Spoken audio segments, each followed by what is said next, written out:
Саламатсыңарбы, урматтуу окуучулар. Бүгүн силер менен биргеликте кайрадан эле кыргыз тили сабагынан арыз тууралуу маалымат деген тема менен таанышабыз. Сабакка катышуу үчүн окуу куралдарыбызды камдап, жагымдуу маанайда активдүү катышканга аракет кылабыз. Балдар, бир аз ой жүгүртүп, акыл чабытыбызды өстүргөнгө аракет кылып көрөлү. Бул сүрөттөрдүн жардамы менен кайсы иш кагазынын атын табууга болот? Ойлонобуз.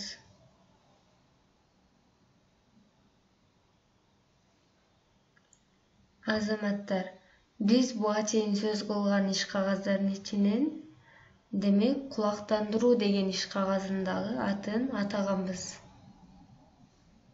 Демек бул жерде кулактандыруу деген иш кагазынын аталышы камтылыптыр. Буларга тиешелүү болгон тууранды сөздүн иш кагазынын атын тапкыла. Булар кандай үн чыгарат?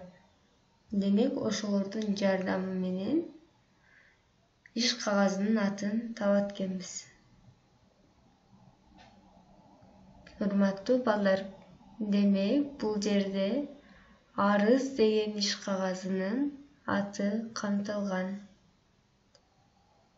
Бүгүн биз сөз кыла турган иш кагазы бул арыз. Арыз турмушта же иш жүргүзүүдө өтө кеңири колдонулган иш кагазы болуп эсептелинет. Ал мекеме жетекчисине жарандар тарабынан сураныч, сунуш, арыздануу жана башка сыяктуу мазмунда жазылып, ошол күндөн баштап расмий күчүнө ээ болот. Ошондуктан жетекчи арыз иш кагазына сөзсүз жооп берүүгө милдеттүү. Демек, биз турмушта эң көп колдонулган иш кагаздардын бири арыз иш кагазы экен. Арыз иш кагазын жазууда эмнелерге көңүл бурабыз? Иш кагазынын аты арыз деп кичине тамга менен жазылат. Анткени сүйлөм бүтө элек. Бул сүйлөмдүн акыркы сөзү болгондуктан акыркы сөз эч качан баштамга менен жазылбайт. Кайсы гана иш кагазы болбосун, аталышынан кийин чекит белгиси коюлбайт. Менин арыз берүүмдүн себеби төмөндөгүчө. Арыз ээси деген сыяктуу сөздөр жазылбайт.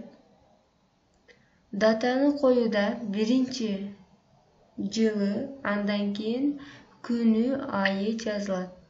Мисалы, 2020 жылдын 30 сентябры. Демек, бул иш кагазын жазуудагы негизги өзгөчөлүктөр. Буларды эч качан эстен чыгарбашыбыз зарыл. Бул жерде өзүңөр көрүп тургандай, арыз иш кагазынын маалым даректери, башкача айтканда реквизиттери көрсөтүлгөн жана алардын чечмелениши.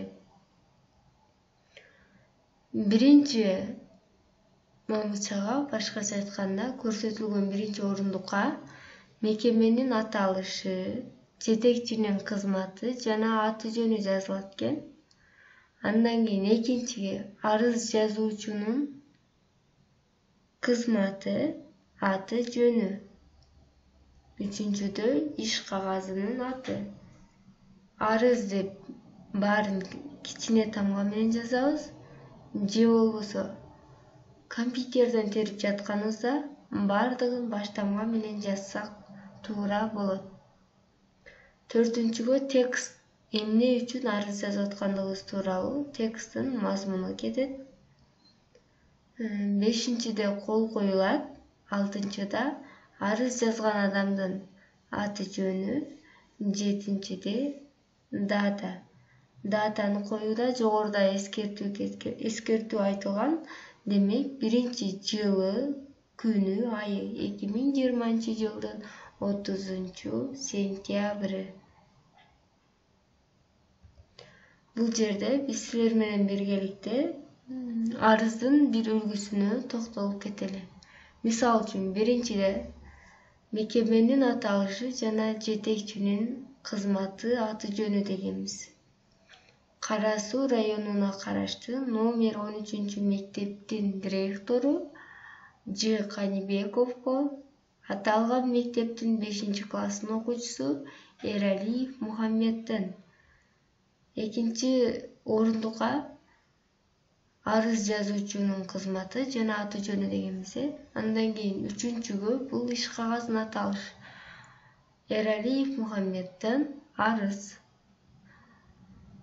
Төртүнчүдө текст ден соолугума байланыштуу 2020-жылдын 15-сентябрынан 22-сентябрына чейин сабактардан уруксат берүүңүздү суранамын.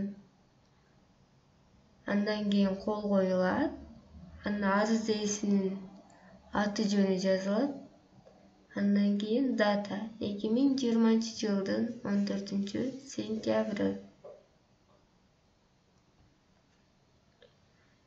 Балдар, тапшырма. Төмөндөгү арыздын каталарын оңдоп, толуктап, андан кийин тууралап жазабыз. Бул жерде силерге үлгүсү берилген. Бул жердеги кемчиликтерди жана ашыкча нерселерди оңдогонго аракет кылабыз. Ушуну менен бүгүнкү сабагыбыз соңуна чыкты. Көңүл бурганыңар үчүн чоң рахмат. Кийинки сабакта көрүшкөнчө саламатта калгыла.